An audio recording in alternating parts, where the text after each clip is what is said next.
Hey, well, welcome to the Dream Labs and welcome aboard. And before I begin here today, just let me give you a little bit of an insight here as to why I was not able to really go live last Wednesday. We're in the process now of putting together a whole new website, and boy, believe me, it was long overdue. And I think what happened was unable to go last week on Wednesday because I spent all the last week just looking at the site, kind of breaking it all down and finding out where we want to take this thing and adding a lot of text to it and changing some of the format. And believe me, I think the new one, working with an incredibly talented individual who has put together a real story. And I think one of the things that caused the motivation to make the adjustment on my website was the fact that we were getting good traction, people were looking at it, but at the same time, and I say this with a lot of respect, so don't misunderstand, it didn't tell a story about what I did. There was nothing there, for example, that showed illustration work or process work or live video action work, and that's I spent a lot of time last week doing some video work and doing some short clips to kind of move up in the website and doing some feature pieces for all the disciplines to make a little stronger statement with it. So all of that worked out very well, but that's the reason for the delay last week. This has been building for what the last, I'd say about the last month or so about what to do, what direction to take it in. And I said it was started on a process by which I was unhappy with the initial website, but it just was antiseptic. And again, no criticism intended here to the people who put it together. But I pulled back a little bit of the information on some of the video work, gearing it to maybe high schools and middle schools, only to find out that it was a very silent group of individuals to deal with. We got good feedback from the professional side, and that's over the course of time. That's what motivated the change to go back in there and revisit the thing and put a lot of spirit behind it and put a lot more interactivity and some feature work in it. So some of the things you'll see are very common, and we carried over. Other things we just completely revamped it. You'll love the new format. I think it's so. I just saw that last week. Some of the initial, the first sneak peek at the rework. Really exciting. So I'm looking forward to it. And one last thing too about the website too. We've got the capacity now to open up a lot more information, for example, like apparel, poster work, from a variety of things I've been doing, everything from automobile work to Star Citizen work to illustration work, commission work, hopefully coming along on board as well. So it's going to be a lot of fun. So thank you for your patience with me not being able to attend or go live last week. But here we are again today, and I thought this was kind of a fun one. I thought we'd just take a moment and getting up to speed on this project. This came to me about maybe 6 months ago, and this has been a quick review, and I thought I'd bring it to your attention because the more I look at this, the more we can review some of the sketches, working with a client who was very good to work with. He was a very good gamer, but I think one of the things that he wanted to accomplish was he took a Sony system and wanted to just make it more ergonomically sound, and I think throughout the entire process, you'll see as we go through this, he made some very interesting, good statements in terms of modifying the controller itself. But I think what was missing was this element, and I'll show you at the end how I felt about what we all came to the conclusion on. Very successful. He did a nice job putting some of the communication together about what he wanted to accomplish. So I'm going to walk you through some of these sketches here, and this is the first blush at it. His concept was unique. He wanted to use illumination, light emitting diode work, or maybe some filament work for illumination and the like, and they're going through the process of working with this controller. So you see this little plan view setting here. We call it the Black Widow. And if you notice, every one of these tendrils begin to lead to a switch or a program button, and it will illuminate when you begin to work with it and go through the manipulation of working with a gaming system. So the lighting system was interesting, and the format was interesting. It gave the Sony substrate or a package a bit more of a delectable or approachable marketing process at retail. So little elevation studies here about looking at maybe the position of the hand and some of the form shape, some of the surface work, etc. And getting into some of the things like some of the section detail, for example. They wanted to maybe separate the upper from the lower, put a little bit of a cavity work in here and a little bit of recess that might be illuminated or a soft form of some sort. And then again to the power source where this actual body of the spider was illuminated or both illuminated and elevated so they could see that all these tendrils come from underneath this thing onto the various switches that he had involved and modified. So he started up with a very simple process. Notice some of the switches were very small, almost like acorn pill type on the sides of the inside walls of the actual controller itself. Then he has the same process up on top, and the actual pieces up on top, the buttons on top, are very much in line with what the Sony system was doing. So there's the first sketch I've put together, and I'll walk you through some of the genealogy here. So sketch number one was just getting used to the fact that this is a spider concept with illumination and lighting and the like, and what he's looking at here. So the second one is a little more of a detail on, for example, what that piece would look like, zooming in on some of the actual the spider itself and the lighting system and the buttons and switches coming out of the body of the form itself. Then again, this a common very carryover piece of buttons up on top of the unit and a couple of switches up on top. So then the power source coming into it. And this is more of like a section study. If I look at the section through here, for example, what it might look like with those little pods or these switches coming off of it. So it's like growing it off of the natural form and to give it more of an ergonomical feel to it and a little more fashionable piece to look at. So it was either tipping the switch downhill or it was raising it to kind of meet the hand as you begin to move through the process itself. So that was sketch two. Pretty well received, I think, but he still was at this stage of the game, he was still enamored with keeping a pretty tight package in terms of not too many modifications in the actual switching devices or the actual buttons, but getting more of this lighting process to really work, which is a very complicated piece to work with. Notice it came off the top into the body, power source underneath the actual body of the spider, and coming out to the first upper piece and then down to the lower second piece. So a little tricky as far as getting the wiring diagrams and the lighting system to work here. So a very interesting story in packaging. I think that's what intrigued me about the whole process. A new look at it, a new way to very ergonomically make the controller sound and more disciplined, but again, very complicated too in terms of putting some of the pieces together that made it all function. So that was sketch number two. Into the third piece, a little bit more detail now. We're closing in on just getting some of the pieces put together. For example, here, notice the overhead three-quarter perspective. Same carryover buttons in the Sony system. Again, the spider system coming into the lighting and so forth, into the buttons and switches. Into the primaries here, notice again, there's a couple more details on maybe standing these switches or these knobs, pardon me, control buttons off the surface a bit more, and then coming back in with a little bit more of a much more texture to it, like a detail of some sort, where actually there's an elevation through the handle itself, through the section here, and then what would look like coming off of that normal form. So it was all captivated on the sidewall, so you kind of reach in here. But, you know, I have to say this, too, at this stage of the game. My question back to the client was, this might be a little clumsy because of the hand position being on the inside. You might lock yourself in some of those areas. It might be better to kind of rotate it up and keep them up on top. But another day, another time here. But nonetheless, not complaining one bit. The feedback was great. Every time he developed a sketch or a series of processing work for him, he was very, very receptive. Made some good commentary about yays and nays and how to take the next direction, the next step. It was really interesting. And I will say this too.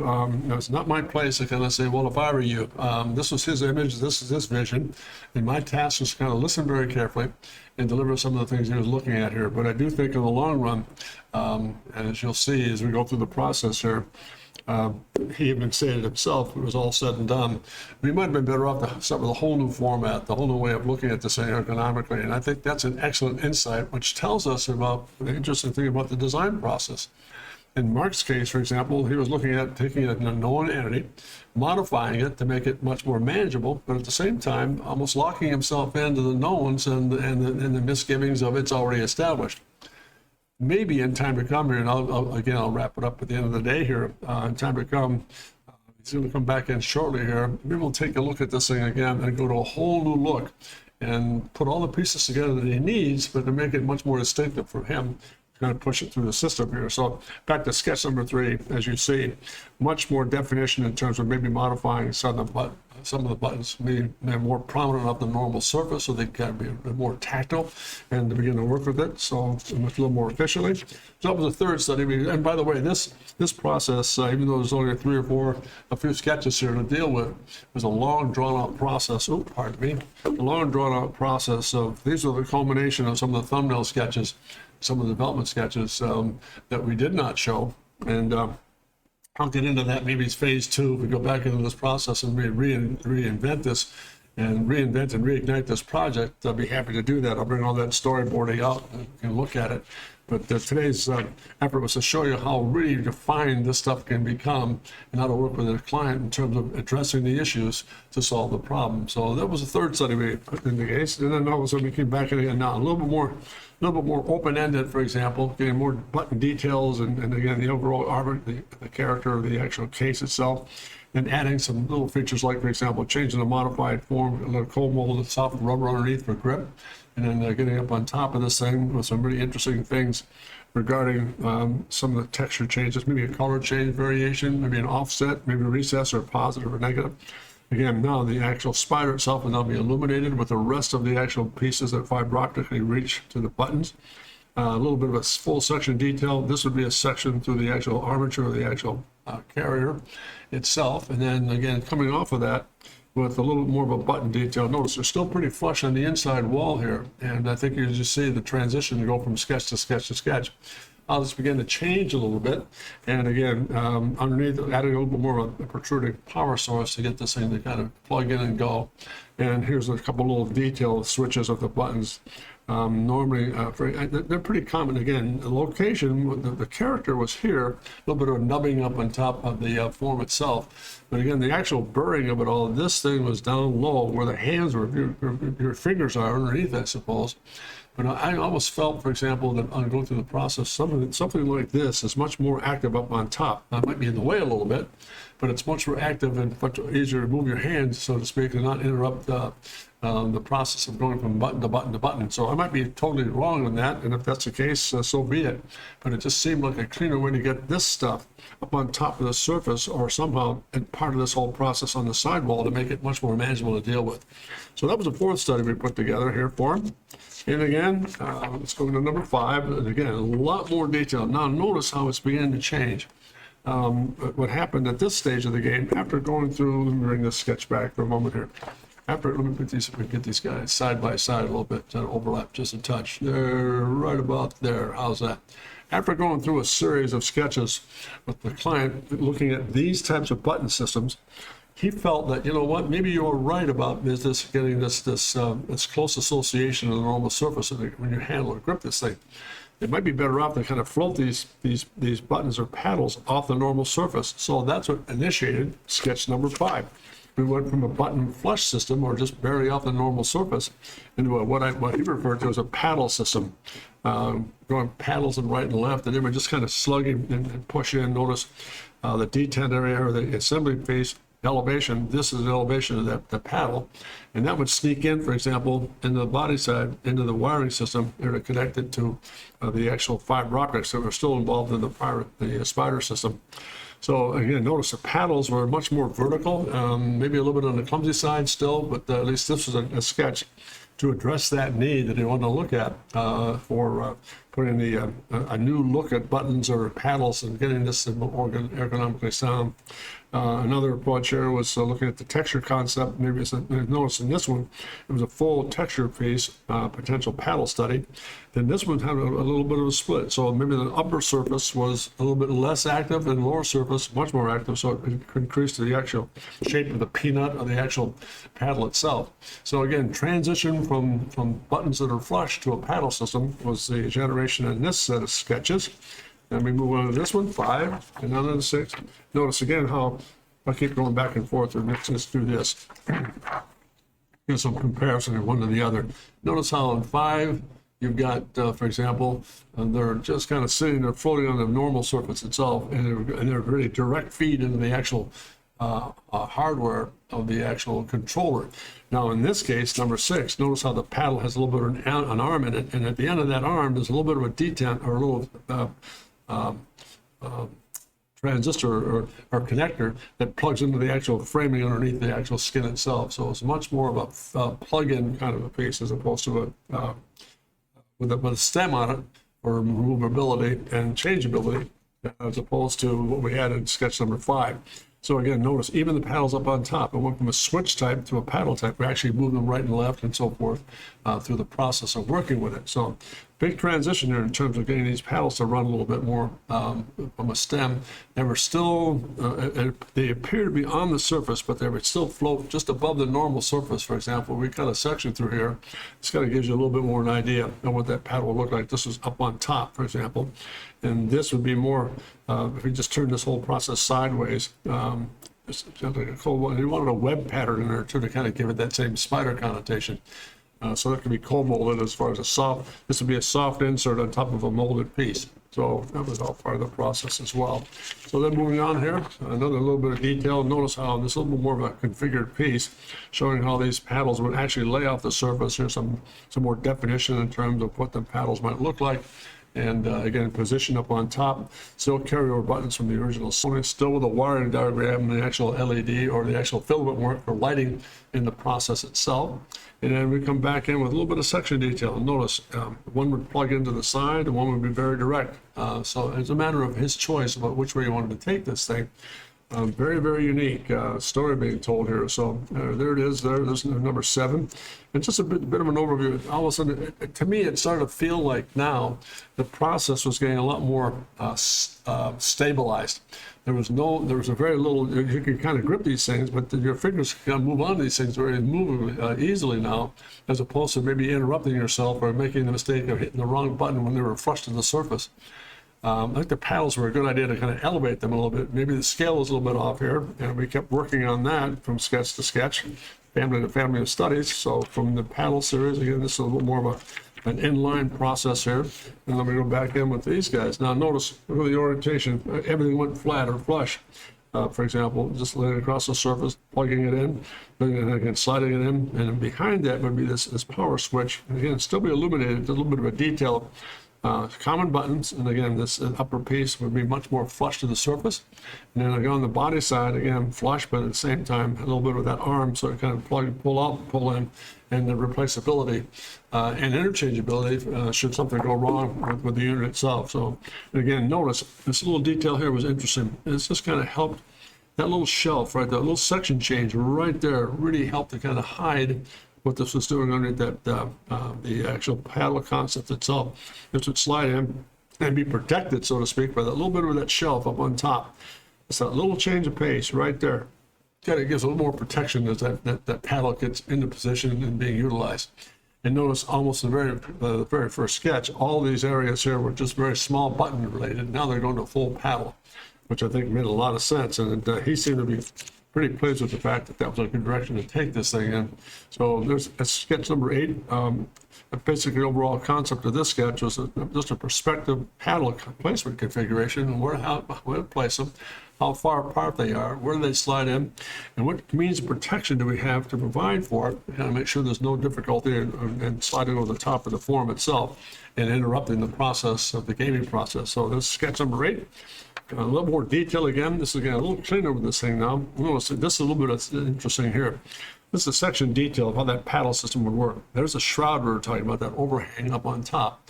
Then this paddle would plug in right underneath it here. So you've got the same detail here. Section concept with the right hand paddle, how that would, and then again left hand paddle, into how they would just slide in and have a little more protection up on top of that section change. To kind of just little slots, or power slots, you kind of slide these paddles into, and then they plug in.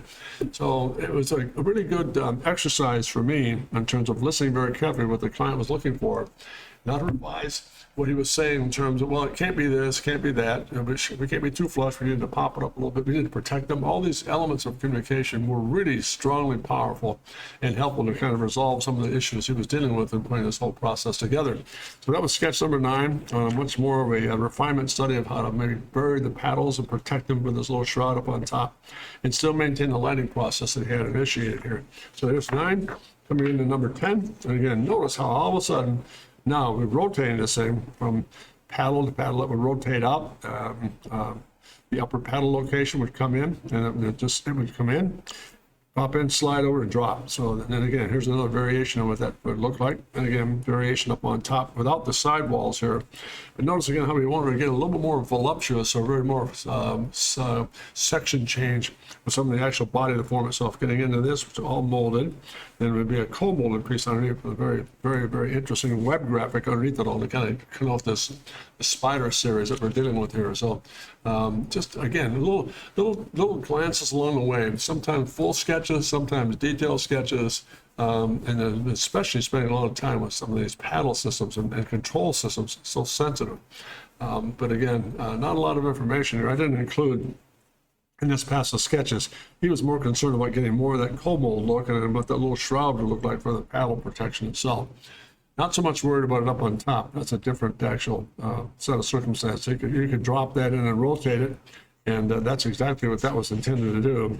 So this, again, a little bit of a detail, more of an actual, notice how this one comes up around the actual top of the piece itself in the comb mold, spider up on top, soft below. Then we rotated this thing and put the actual hard form up on top, and then the comb mold down below for grip purposes. And again, some of that I think could also come back into the actual unit itself and work with these paddles. So that was sketch number 10. Then we go back in again. Let's go back to sketch A. Let's bring this back up here. This was almost a culmination of where we were here throughout the entire journey. So sketch number 10 began to generate what I refer to in this case as a 10A. Now that you've got that set up, for example, with this little shrub and some of the pieces all put in place that you're happy with, and again, let's move this over just a bit. Let's take a look at some detailed work on how this whole thing is going to really function. Again, paddles up on top, rotated at 9 degrees one to another, still illuminated. This is a much more comprehensive, I think, shot of how that shroud would really protect those paddles. Notice in some of the earlier sketches, these paddles were spread out quite a bit. Now they're tucked underneath that same shroud pattern, and they're much more meaningful, I think, closer related to a hand location for use. So that was sketch number A in the process of number 10. And then we looked at, let's keep that out here just in case. It was A, it was study A, and it's going to go into study B, which is now this, where you kind of look at this. It's a little bit more complicated in terms of where A and B are going to fall in line here. Let's kind of get these lined up right about there if we can. There we are. So 10, again, back to the initial sketch with the paddle placed in the comb molding. Again, notice how the pattern changed now. We took the comb molding over the top of the form itself and rolled into into that shroud area that still had that spider pattern to it. And the paddles mounted underneath that for protective purposes. And again, the paddles up on top, they're laying in at 9 degrees, so they're kind of flush on top. In fact, just a little bit elevated off the surface to work with. And again, a little bit of detail here showing how this actually, this would fit. Let's move this right. Let's see, there it is there. Look how that paddle comes in. A little bit more form to it now, so it's much more hand or thumb related or finger related. A little bit of a shroud or a little bit of curl on it here with magnetic pins. So those magnetic pins would kind of into that power source and guide the shroud. And that was another little detail you wanted to look at, which I thought was very healthy. And again, this is just an overall concept piece of how that comb molding, in this case, would wrap over the top of the form itself. This will all be soft and molded down below. And again, the insert faces of the paddles as it went through the process here. So that's basically where we were there. And let's go back with this guy. There's A and there was B. And then the last one was a little bit more elaborate in terms of, I just really took a little bit of time in working with him to kind of look at the final summation of putting some of the paddle places and feature. This is a little bit of cavity of the power source minus the paddle in place, just to see it kind of open up a bit for him. And then again, look at how the comb mold rolls over the top of this thing and gives a little more character to it. And then we take that same comb mold and that spiderweb look in the actual shroud over the top of the actual paddles themselves. But again, this is a combination of maybe just 10 sketches, but what you don't see are conversations behind the scenes where you have just any number of variations on theme to get to sketch number 10 or number 1 or 2 or 3. So the genealogy this is a much more condensed line here. I don't want to take a lot of time going through the association or the deliberation of step 1, step 2, step 3. A lot of conversation going back and forth. And I've always stated this too in my streams. I'm always very, very careful about working with the client base to make sure that I deliver the communication that they want to achieve. I'll make some input and I'll make some suggested changes from time to time. But in a case such as this, this whole clinic piece was very, very refined in terms of, he had the known part. He was going to modify the Sony system itself, but wanted to make it much more ergonomically sound. And I think it's still in development, and I still think it might be a case of again, from my point of view, looking and listening very carefully to deliver some of the goods and making sure that from each step along the way that each address, it had to be addressed, was attacked and delivered. And so far so good. It worked out pretty well. But in our last conversation, this came back about a month ago again.